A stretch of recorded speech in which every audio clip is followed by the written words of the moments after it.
1698, na Inglaterra, em Londres, os batistas escreveram uma confissão de fé, 1698, 96. Essa confissão de fé era um pouco mais longa e em 1833, em New Hampshire, nos Estados Unidos, eles acabaram diminuindo um pouco a quantidade de assuntos e esta confissão de fé foi adotada pela Convenção Batista Brasileira no Brasil em 1917. Depois houve algumas mudanças, mas nós colocamos aqui nos artigos de fé da igreja, nos anos de 90, como registrados, para que a gente não tivesse estas debandas fora de uma linha. Todo piloto, quando vai voar, ele tem que ter um plano de voo. Se houver uma nuvem, um CB na história, no meio do caminho, ele sai daquele CB, mas ele tem que voltar para aquele plano de voo, porque senão ele não vai chegar aonde ele planejou. E nós precisamos ter alguns fundamentos. E hoje é o terceiro domingo que nós estamos vendo. Primeiro vimos as Escrituras, que é a base, é a nossa regra de fé e prática. Sola Scriptura, somente as Escrituras. A segunda questão que nós vimos foi o Deus das Escrituras. O Deus que se revela pelas Escrituras. Nós temos a revelação de Deus pela natureza.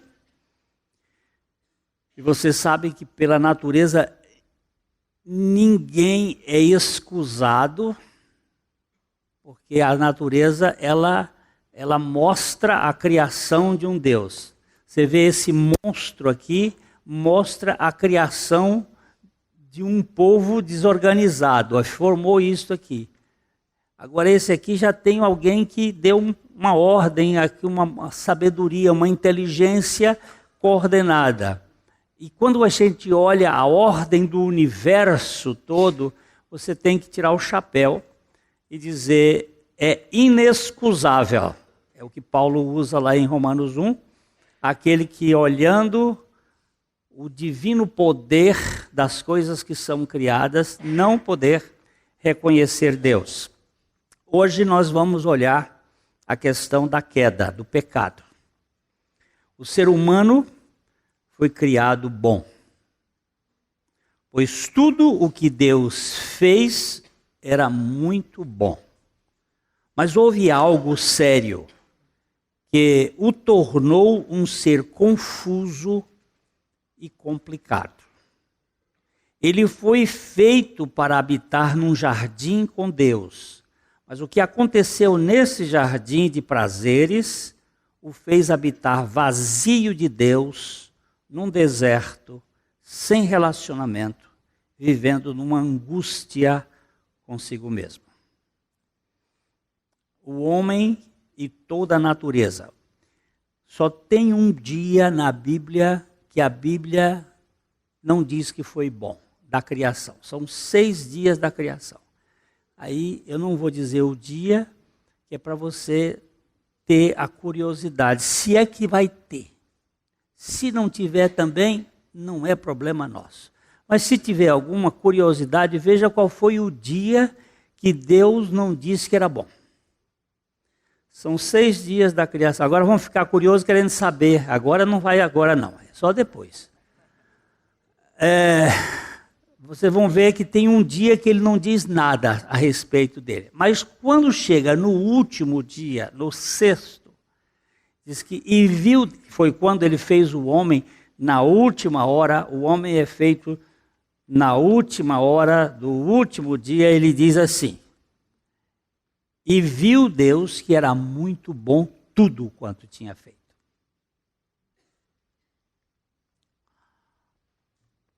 Nós temos um homem bom, muito bem feito, mas alguma coisa deu errado. E você não pode negar que deu errado. A partir de você e de mim. Você sabe que tem alguma coisa errada. Que tem alguma coisa que não está batendo. O ser humano é alguém que foi criado muito bom, mas se estragou dos pés à cabeça radicalmente.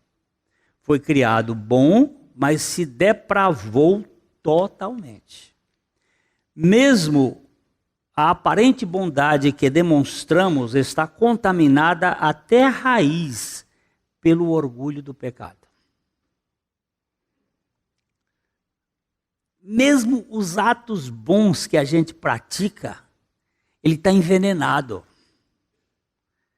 Ele está, é uma palavra um pouco clássica, mas eu vou usá-la. Ele está conspurcado. Está cheio de fuligens do pecado. O egoísmo e o orgulho. O orgulho fez do primeiro anjo demônio, do primeiro homem pecador e de qualquer homem rebeldes, como todos nós somos. É o orgulho que está por trás. O que aconteceu? O que foi isto? Então, o primeiro parágrafo deste artigo diz assim: cremos que o homem foi criado em retidão debaixo da lei do seu Criador. Adão foi criado reto, porém se meteu em muitas encrencas que o perverteram. Vamos ler Eclesiastes 7, 29.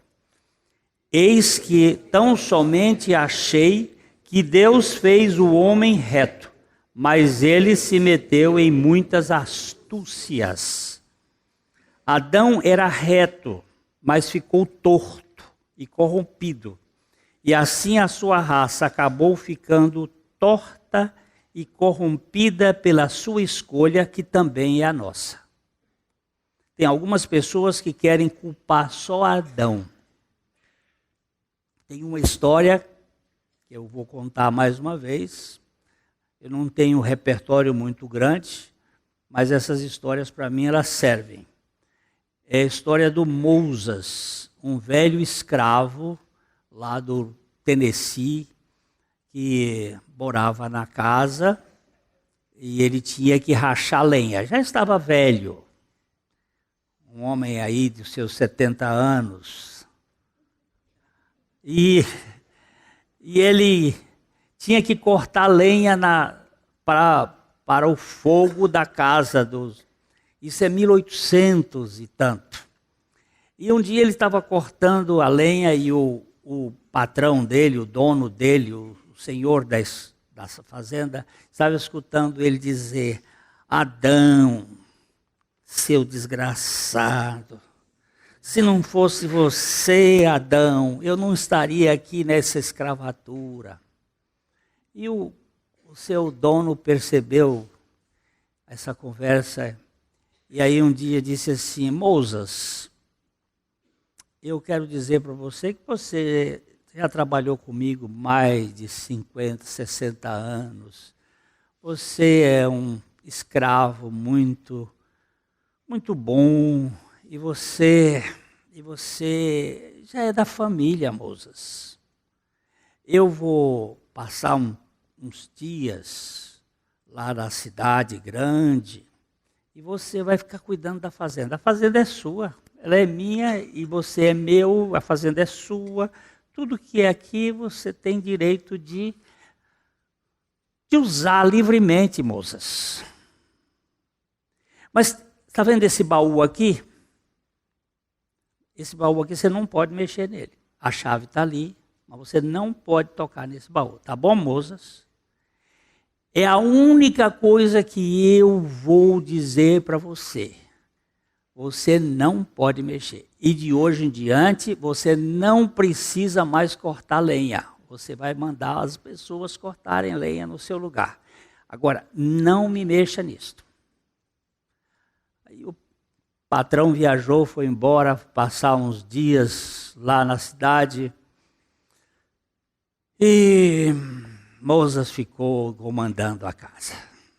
E comandando os outros escravos, e fazendo tudo. De repente ele passou na frente do baú, olhou para o baú, mas é proibido mexer nesse baú.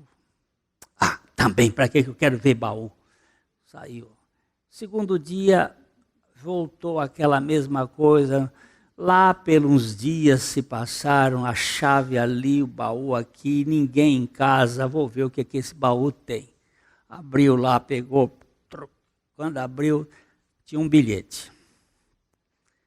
Moisés, velho safado, nunca mais culpe Adão por ser responsável pelo seu pecado. Vá, pegue o machado e vá cortar lenha, seu. Quando o patrão dele voltou, ele estava lá cortando a lenha e disse para ele assim: meu senhor, é a natureza, é a velha natureza. Por causa dessa história, teve um compositor descendente do Moisés que escreveu um hino, dizendo: meu coração, como é perverso, nunca pode ser liberto a não ser pela cruz de Jesus Cristo. A gente acha que nós também, se estivéssemos no lugar de Adão, teríamos feito a mesma coisa. Ele era o cabeça da raça, o Adão, e o que aconteceu com ele teve implicação em toda a sua descendência humana, pois toda a vida genética encontra-se interligada. Nós lemos em Atos 17, 26, de um só fez toda a raça humana para habitar sobre toda a face da terra, havendo fixado os tempos previamente estabelecidos e os limites da sua habitação. Todos nós estávamos em Adão e somos participantes da natureza de Adão. Se no dia que Adão pecou, ele tivesse tido um nariz igual a esse aqui na cabeça, nós estávamos todos assim com esse narigão. Se no dia que ele pecou tivesse nascido um par de chifres na cabeça dele, não era só alguns que teriam o par de chifres, era todo mundo.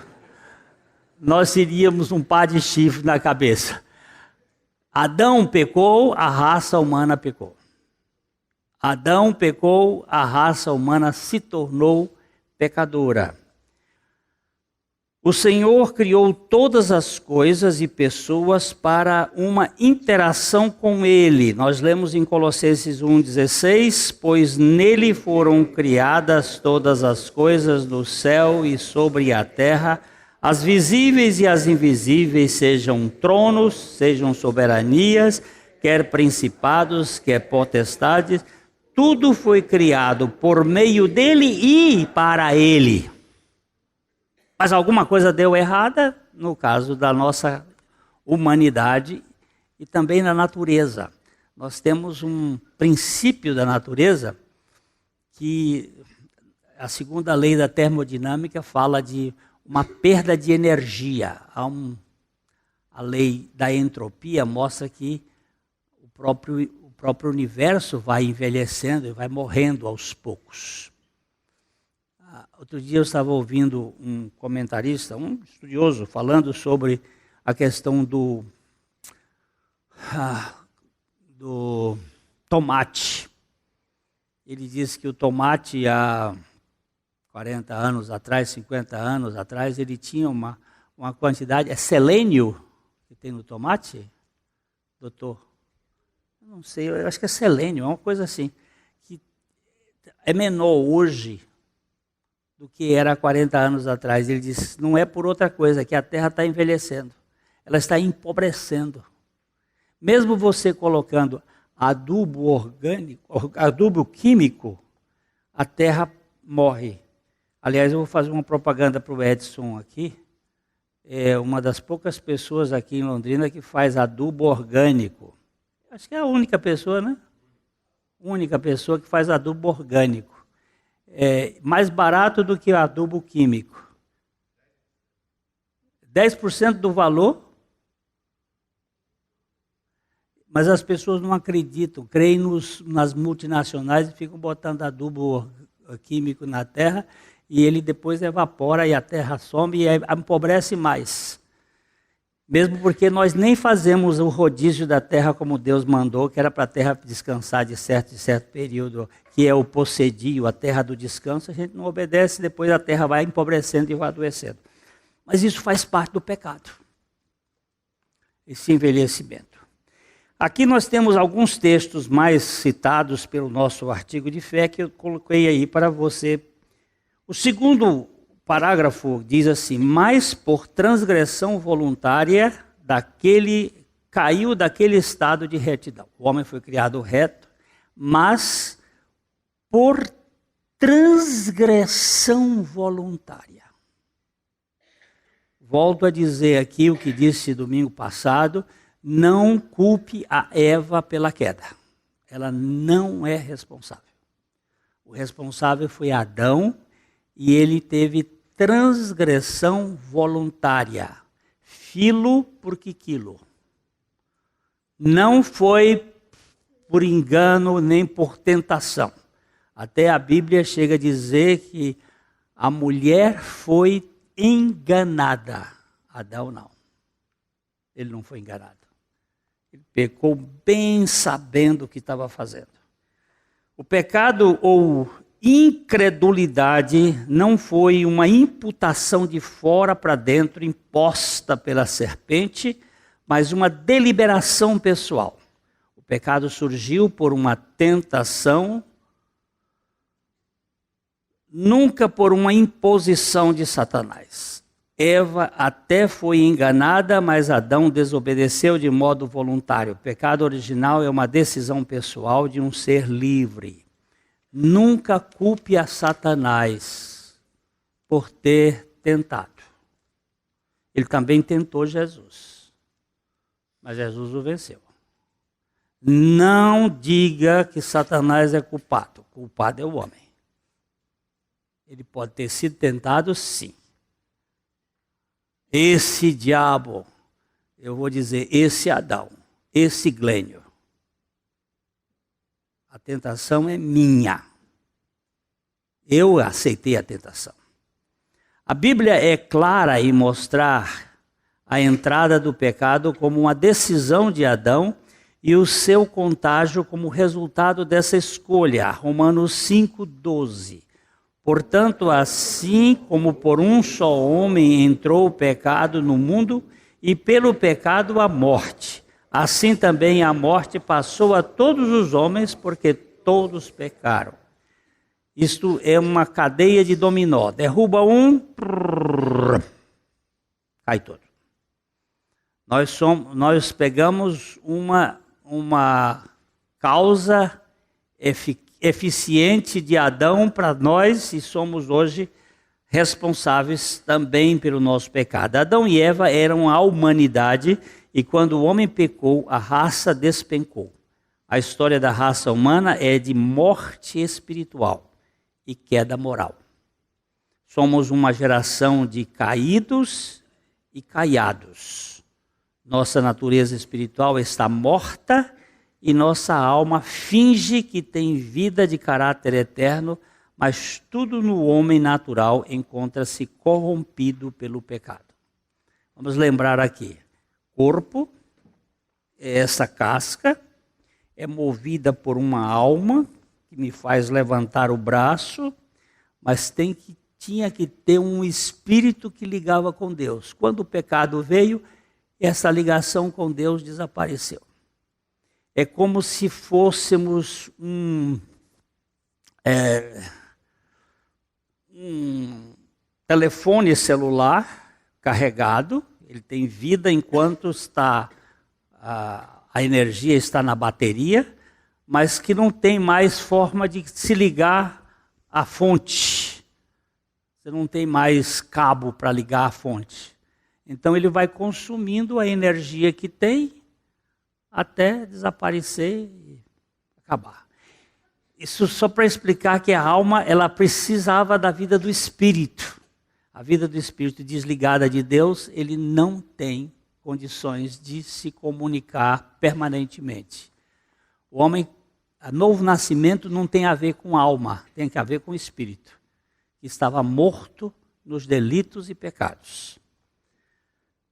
Terceiro parágrafo, em consequência, todos os homens são pecadores. Então, cremos que o homem foi criado em retidão debaixo da lei do seu Criador, mas por transgressão voluntária caiu daquele estado de retidão. Terceiro, em consequência, todos os homens são pecadores.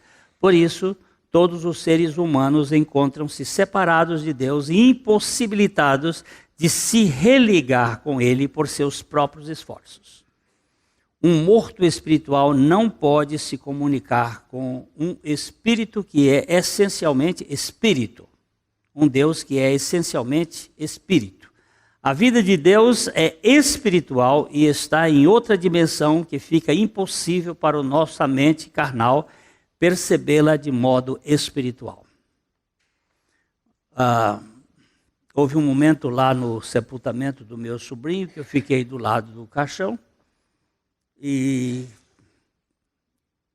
pensei comigo, Daltinho, eu queria conversar com você agora.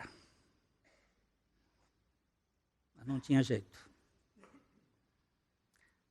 A vida tinha saído, não tinha jeito.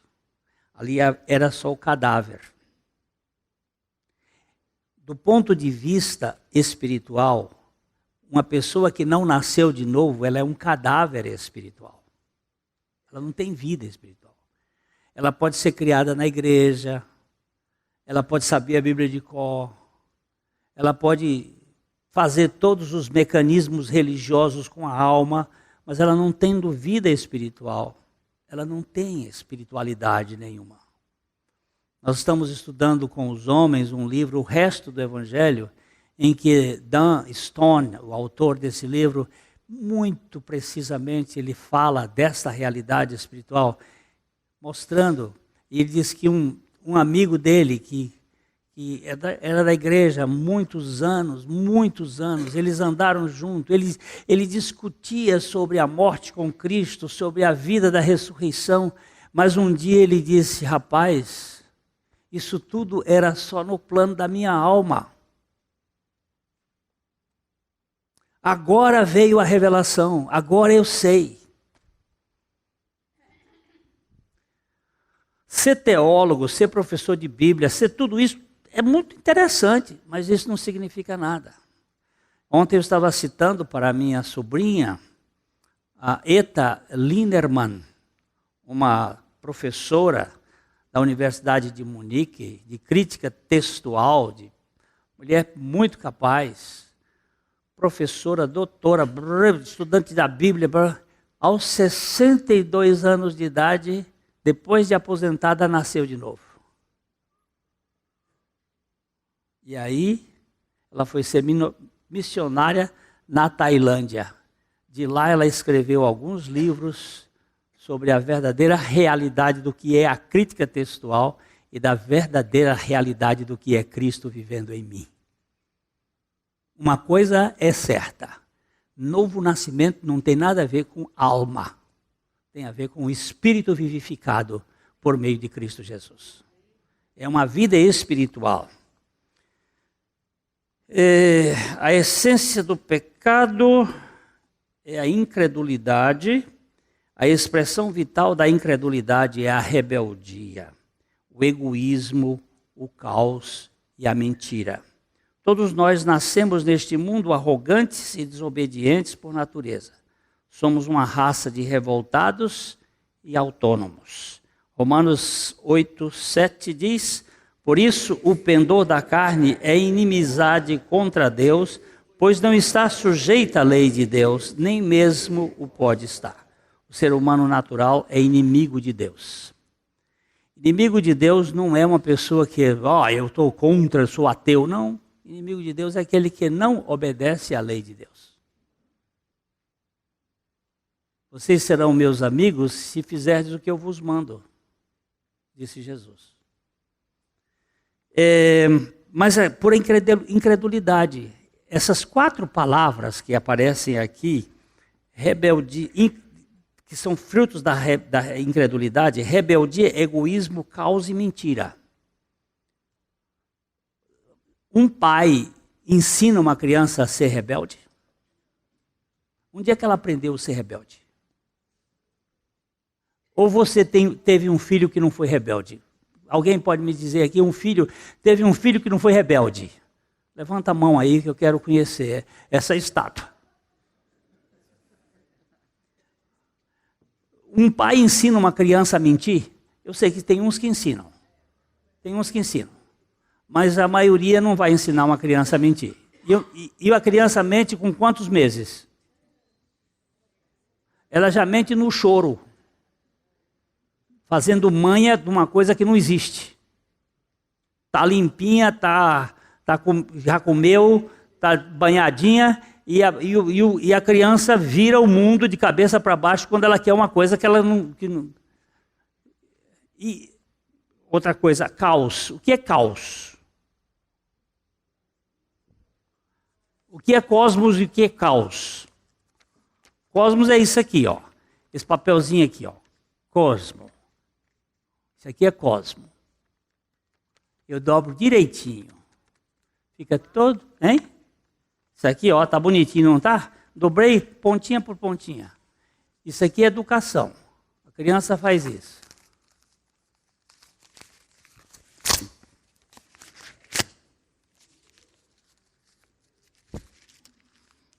Isso é caos. Nenhuma criança é cosmética, toda criança é caótica. Ela é mentirosa, ela é caótica, ela é rebelde e ela é egoísta. O meu netinho, meu vovô, não pode tocar, é meu. Minha mamãe, meu papai, meu isto, meu, como é meu. Não pode mexer. A minha filha já ficou muito... Um dia porque a priminha chegou lá na casa para visitar e ele já, meu negócio, meu. Quem ensinou isso para ele? Ninguém. É meu, isso vem da natureza humana. Isso vem do pecado de Adão. E isto só pode ser liberto em Cristo. O quarto, não por força, mas por livre escolha. Ninguém forçou o homem a pecar. Somos uma raça caída, rebelde por natureza, e não adianta culpar a Adão por nossa queda, pois se estivéssemos no mesmo lugar, teríamos escolhido a mesma coisa. Nós vamos ler Isaías 53:6, que diz: todos nós andamos desgarrados como ovelhas, cada um se desviava pelo seu caminho, mas o Senhor fez cair sobre ele a iniquidade de nós todos. Aqui nesse versículo você vê a humanidade sendo um ser dispersivo, cada um se basta, mas quando Deus pega, ele faz um funil, e nesse funil ele faz cair sobre Jesus não as iniquidades de nós todos, mas a iniquidade de nós todos. A palavra iniquidade aí está no singular e nós todos no plural. Porque a mesma iniquidade que está em mim está na Neide. É a mesma. Está no João, está no Bertinho. É a mesma iniquidade. E Deus fez cair em Jesus a iniquidade de nós todos. Todos nós somos desviados, cada um anda pelo seu próprio caminho, mas o Senhor fez cair sobre ele. Se não somos Deus e temos uma vontade livre para decidir, qualquer um de nós, em lugar de Adão, poderia querer ser como Deus. Vamos ler aqui o que diz Tiago 1, 13 a 15. Ninguém ao ser tentado diga, sou tentado por Deus, porque Deus não pode ser tentado pelo mal, e Ele mesmo a ninguém tenta. Ao contrário, cada um é tentado pela sua própria cobiça, vontade. Quando esta o atrai e seduz, então a cobiça, vontade, depois de haver concebido, dá à luz o pecado, e o pecado, uma vez consumado, gera a morte. Deus não nos tenta, nós somos tentados pela nossa vontade. Qualquer ser que Deus criasse com vontade, ele poderia querer ser como Deus. Esta banca aqui, ela nunca vai querer ser como eu. Ela fica tranquila em ser o que ela é. Por quê? Porque ela não tem vontade. O cachorro não vai querer ser como eu. Por quê? Cachorro não tem vontade? Não, senhor. Cachorro tem instintos. A vontade é a capacidade de deliberar sobre si mesmo. Agora, eu não aceito ser homem, eu quero ser Deus. Mas você é criatura, você não pode ser criador. Essencialmente você não pode ser. Mas eu quero ser. Pronto. Aí começa. Começa a guerra. E essa guerra não acaba assim, não. Mesmo quando você é salvo, você ainda quer mandar no pedaço. Eu fui salvo, mas esse terreiro é meu. De quem é o terreiro? Você não entendeu que você não mais... Para que os que vivam, não vivam mais para si mesmos, mas para aquele que morreu e ressuscitou? Deus é o criador do homem, embora não seja o autor do pecado. Se Deus for realmente onisciente, Ele sabe, ou sabia, que o homem iria pecar. Mas Ele não criou o homem para pecar. O pecado é uma escolha livre e intencional do ser humano.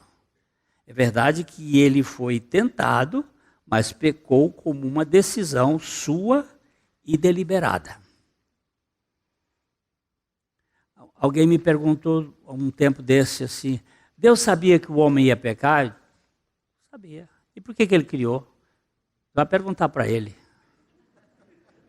Essa resposta eu não sei. Eu não sei por que ele criou. Eu só posso dizer o seguinte, ele disse que criou todas as coisas segundo o conselho da sua vontade. Agora, você quer ser o quê? Querendo saber por que Deus criou. Você está querendo ser igual a Deus? A Bíblia diz lá, procura esse texto para mim aí, Deuteronômio 29, que é um texto que resolve um bocado de problema.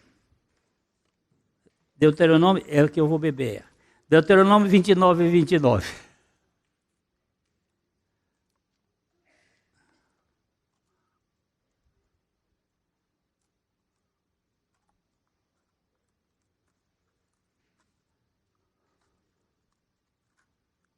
Eu estou lendo lá na coisa. Já está aqui. As coisas encobertas pertencem ao Senhor nosso Deus.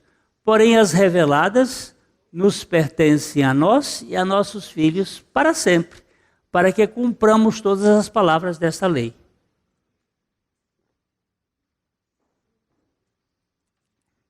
As coisas encobertas. Tem uma coisa. Você sabe como é que Maria ficou grávida?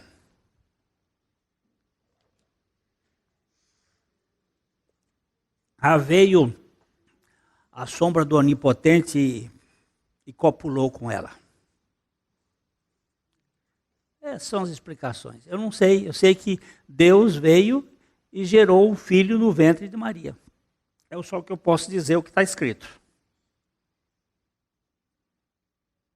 Explicar?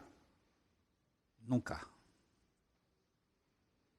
Eu não posso explicar grande parte do que a Bíblia diz, Mas o que foi revelado, olha, eu já achei 9, parece que tem 10 ou 11 mistérios na Bíblia.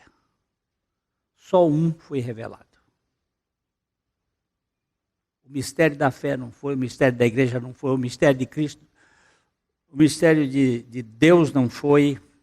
O único mistério revelado até agora foi o mistério do Evangelho. E os outros, que você faz o que com eles? Olho para eles como mistério e me curvo diante deles. Agora, o mistério do Evangelho foi revelado. Cristo em vós, a esperança da glória. Mais do que isso, mas eu não posso negar as outras coisas que estão lá.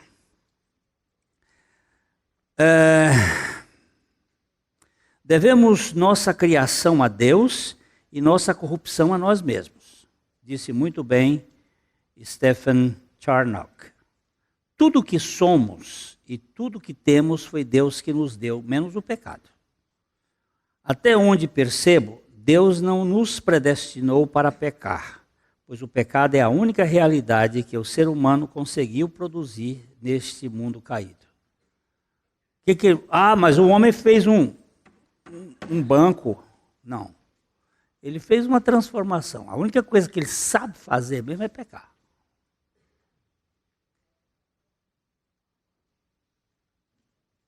A única coisa nova que o homem criou na face da terra é a incredulidade, a rebeldia. Isso ele sabe fazer. Isso é expert. O pecado é a marca registrada da existência humana na terra. Thomas Brooks, no século XVII, dizia: existe somente a semente de todos os pecados, dos pecados mais vis e piores no melhor dos homens. O pecado não é um brinquedo inocente de criança, antes é um tirano inobediente, gerador de rebeldia em todos os seres humanos. Eu sei que dentro de mim tem toda a semente de pecado. Eu posso não ter praticado alguns deles, mas eu não sou melhor do que Hitler.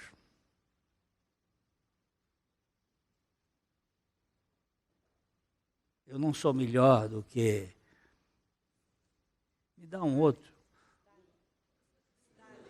Stalin, Lula.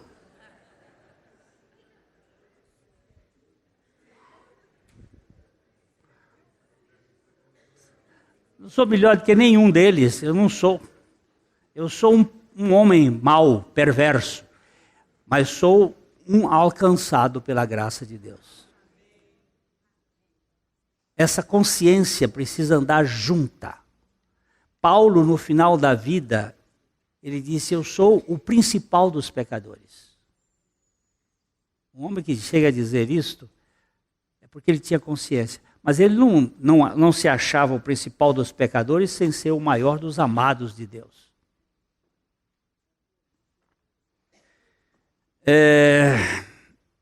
O quinto ponto aqui é: sendo por natureza de todo destituídos daquela santidade requerida pela lei de Deus e positivamente propenso para o mal. Por isso, estando debaixo da justa condenação eterna, o pecado nos torna uma raça que não tem direito à salvação. Ninguém pode dizer: eu tenho direito à salvação. A salvação é um dom da graça de Deus. Nós somos totalmente caídos e perversos. Quando a gente recebe a salvação, o que aparece no coração é uma profunda alegria e gratidão em adoração, dizendo: meu Deus, como é que pode o Senhor ter me salvado? Nem me salvo. Como é que pode o Senhor ter feito isso por mim?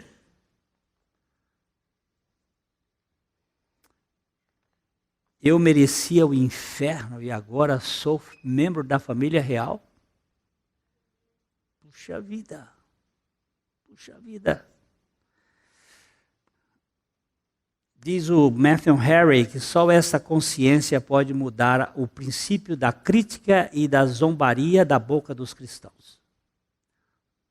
Eu vou dizer o que o Matthew Henry diz. Só quando você tiver a consciência de que a salvação foi uma grande graça na sua vida, você vai ser corrigido da crítica e da murmuração dos seus lábios.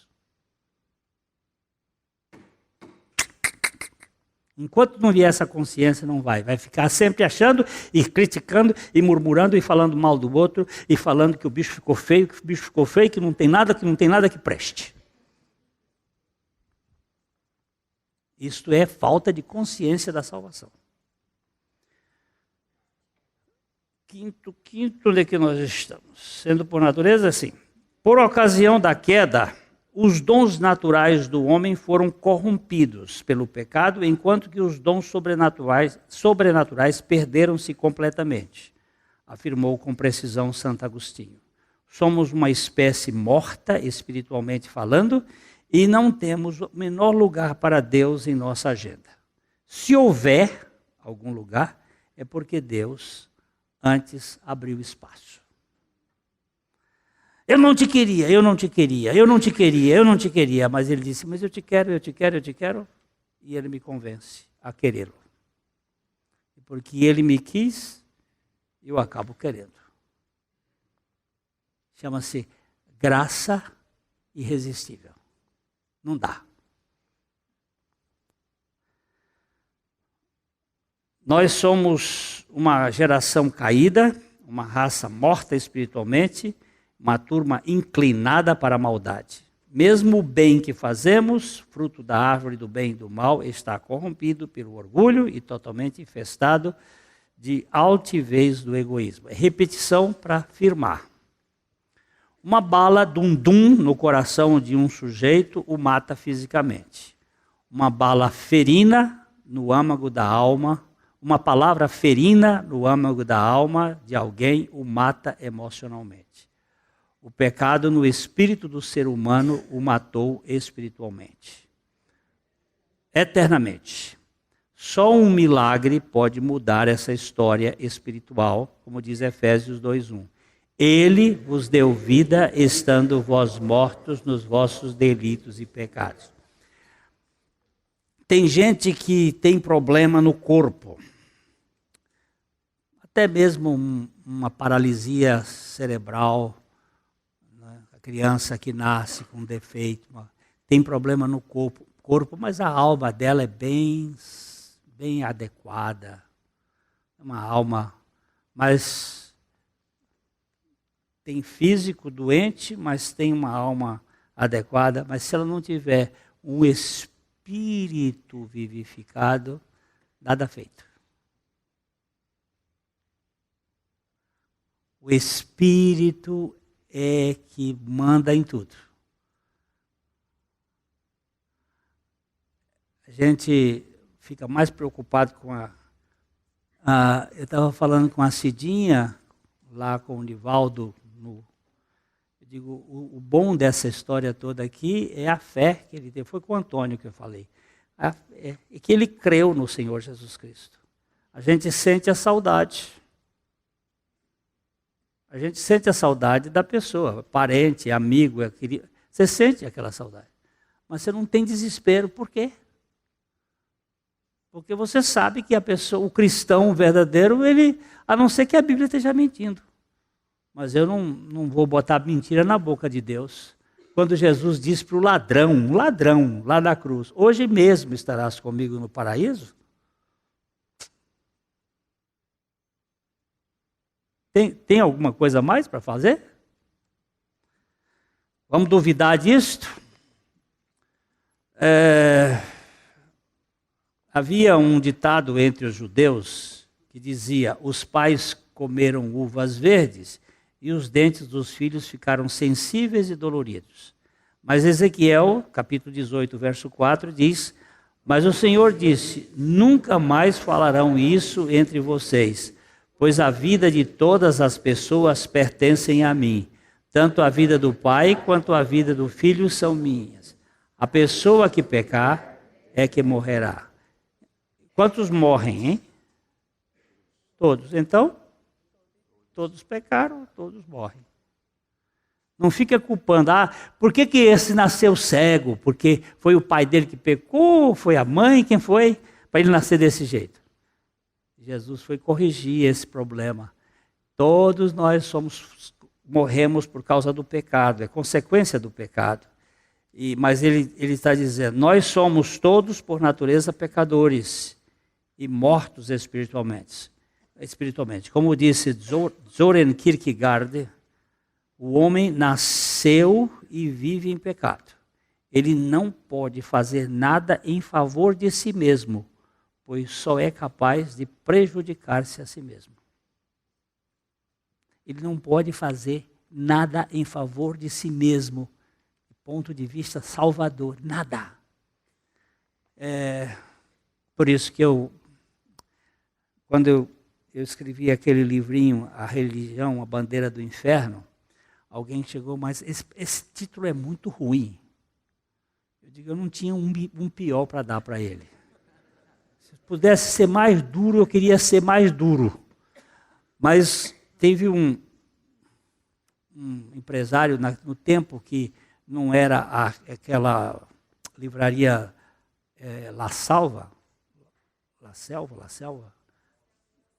dessa do aeroporto. Porque hoje a gente não pode, eles não recebem os nossos livros lá. Tinha uma pessoa que tinha a livraria lá no aeroporto, e ele pegava os livros em consignação e vendia. E passou um empresário de São Paulo, e ele parou lá na frente e viu o livro, Religião, a Bandeira do Inferno. Ele foi lá e comprou o livro e foi para São Paulo.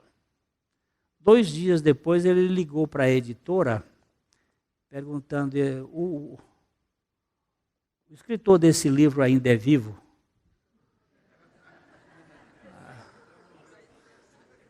Aí o Flávio disse, está morto, mas está vivo. Ele não vai entender muito. Ele disse, está vivo, sim. Eu podia ter o telefone dele para falar com ele. Aí o Flávio passou o telefone e nós conversamos.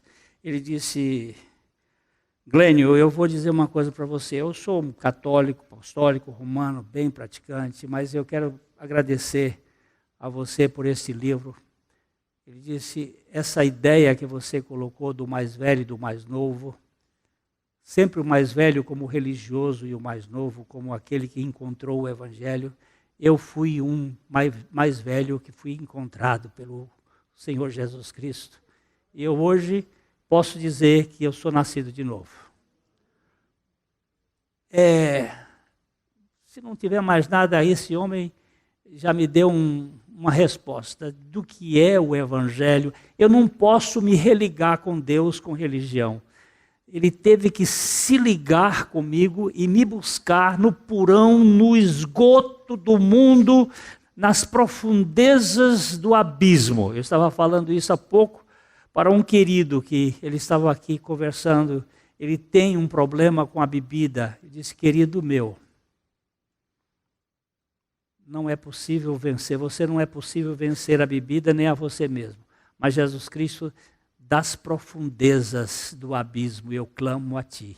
E o Senhor me livra. O Senhor me livra. Porque contigo está o perdão para que tu sejas temido. Esse Deus que pode me religar, eu creio nisto. O homem não pode fazer nada por si mesmo. Tão grande é a depravação do homem não regenerado que, embora não haja nada que ele necessite mais do que o Evangelho, não há nada que ele deseje menos. O R.B. Kuiper, esse cara aqui foi um dos bons teólogos do cristianismo. Ele diz uma coisa muito interessante. Mas segundo a tua natureza e coração impenitente, acumulas... Não, peraí, Tão grande é a depravação do homem não regenerado que, embora não haja nada que ele necessite mais do que o Evangelho, não há nada que ele deseje menos. Kuiper. Mas agora aqui foi Paulo quem disse em Romanos 2,5. mas segundo a tua dureza de coração impenitente, acumulas contra ti mesmo ira para o dia da ira e da revelação do justo juízo de Deus. Esta condição, não é?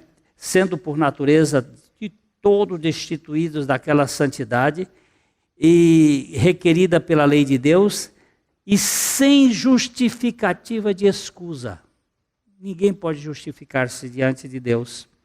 Nós lemos em Romanos 3:20, visto que ninguém será justificado diante dele por obras da lei, em razão de que, por meio da lei, vem o pleno conhecimento do pecado. O ser humano no pecado é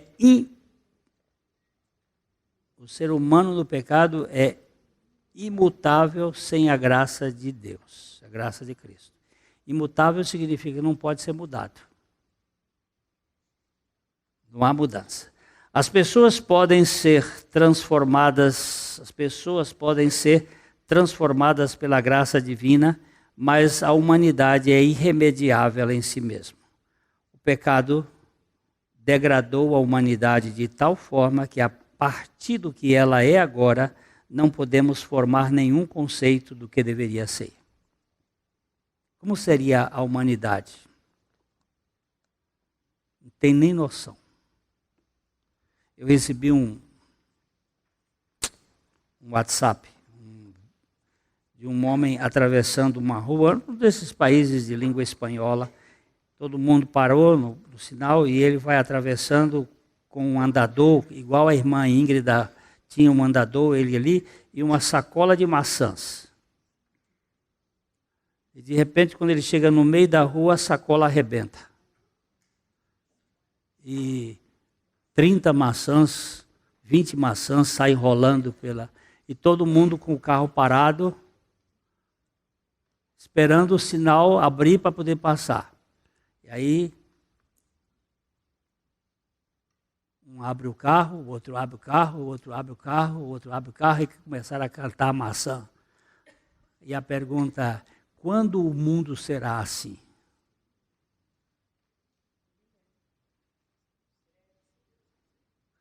Só no reino milenar de Cristo.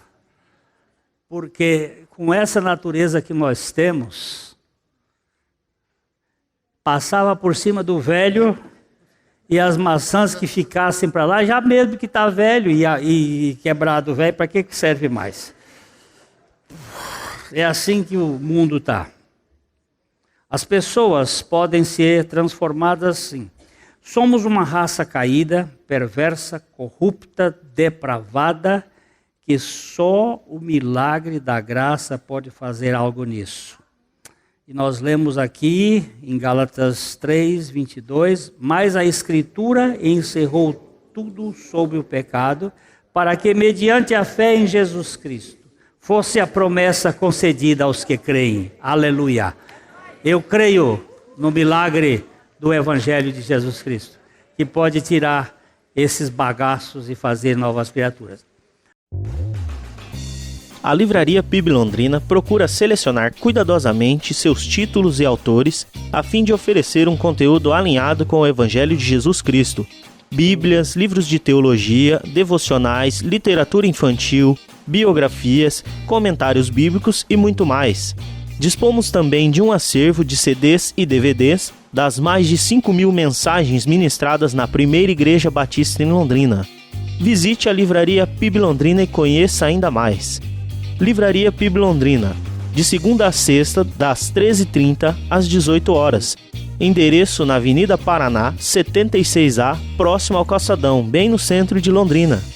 Ligue para 3372-8921 ou acesse o site www.livrariapiblondrina.com.br.